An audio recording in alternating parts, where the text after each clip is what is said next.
Hey Seahawks, this week's episode is celebrating yet another awesome holiday. This Friday, April 27th, is National Arbor Day. Arbor Day is a day that celebrates our forests and is usually celebrated by planting trees in your community.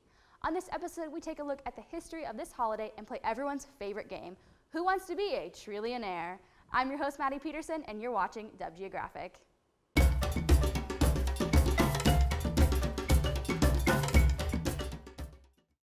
Arbor Day is set aside to celebrate our trees. Happy little trees, as the great Bob Ross would say. Trees are an extremely important player in the world stage. They prevent erosion, produce oxygen, sequester carbon, and provide homes and shelter for many different kinds of creatures, to name just a tiny fraction of the benefits trees provide. However, as important as trees are, they are also in danger. Deforestation for lumber, agricultural, and transportation needs have threatened our planet's forests to an extreme extent. In tropical rainforests, this threat is the highest, with over 17% of the Amazonian rainforest being cleared in the past 50 years. This might not seem like a lot to lose, but when you consider the fact that rainforests soak up to about 210 gigatons of carbon, this could lead to huge problems. In fact, it's been estimated that 15% of greenhouse gases are due to deforestation alone. But don't despair, there are many different organizations and groups working to combat deforestation.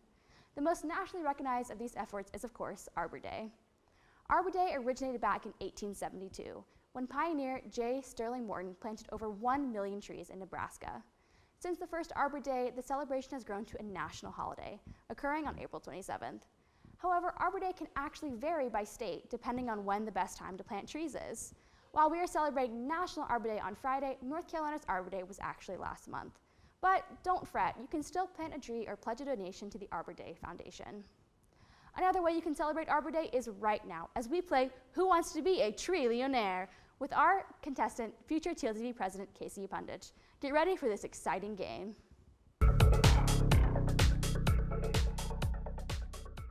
Welcome, Kayce, to this exciting game of Who Wants to Be a TREEllionaire? How are you doing today? I'm doing pretty well. Excited to get this game started. Well, we are excited too. And with that, let's transition to our first question.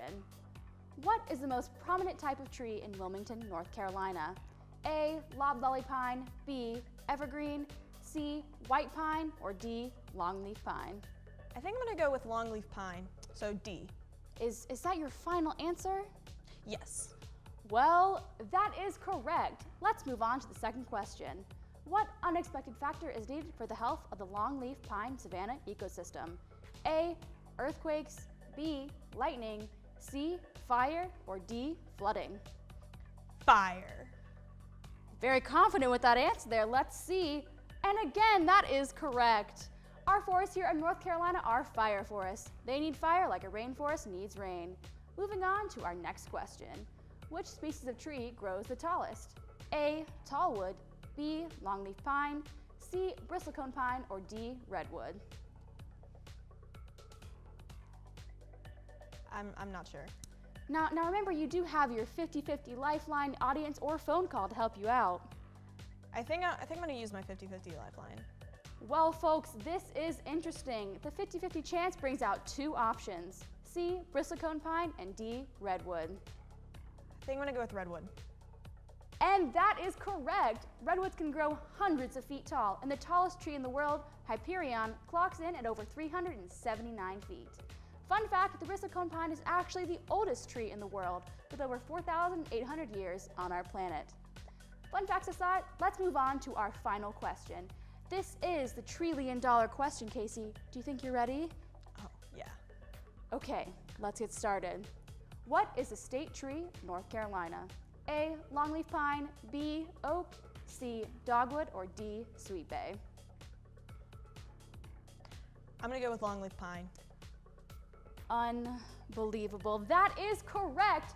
Kayce, you are a TREEllionaire. What an exciting game, and congratulations to Kayce on her win. Be sure to celebrate Arbor Day and good luck on those final exams. Sadly, this is our last episode of Geographic for the semester. I want to send a huge thank you to everyone who tuned in. Your support means the world to me and the entire team of Geographic and TealTV. Personally, this has been a transformative experience, and I am so excited for all the things we have planned for WGO next year. Have a fantastic summer, and see you next fall, Seahawks.